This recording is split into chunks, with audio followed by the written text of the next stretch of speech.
महाराज जी, भगवत गीता में श्री कृष्ण जी ने कहा है, आप ऐसे लिख रहे हैं कि मैं जिस पे भी कृपा करता हूँ या जिससे भी प्रेम करता हूँ उससे उसका सब कुछ छीन लेता हूँ। मैं अर्थ, परिवार, सभी रिश्ते, नाम और प्रसिद्धि छीन लेता हूँ, फिर वो बिना शर्त मेरे पास आता है और मुझ में समा जाता है। महाराज जी, 1 साल से ऐसा ही महसूस हो रहा है कि सब कुछ बहुत तेजी से हो रहा है, परिवार और व्यवसाय सहित सभी लोग ऐसी स्थिति। देखो, ऐसा कोई ना समझे, गलत अर्थ मत लीजिए। अगर गलत अर्थ लेंगे तो कोई भयभीत भी हो जाएंगे, ऐसा नहीं। मंगल भवन अमंगल हारी, भगवान की ताकत नहीं है कि वो अमंगल कर सके, क्योंकि मंगल भवन है।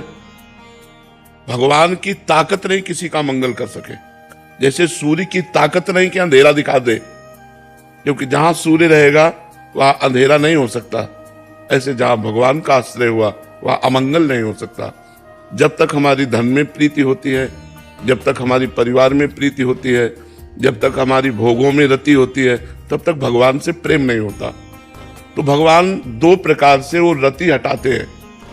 अगर विवेकवान है तो भगवान अंदर वैराग्य देकर हटा देते हैं, और अगर विवेक नहीं है तो फिर वो वस्तु ही हटा देते हैं। ये भगवान की कृपा होती है, ना कि भगवान के द्वारा किया हुआ कोई अमंगल विधान होता है।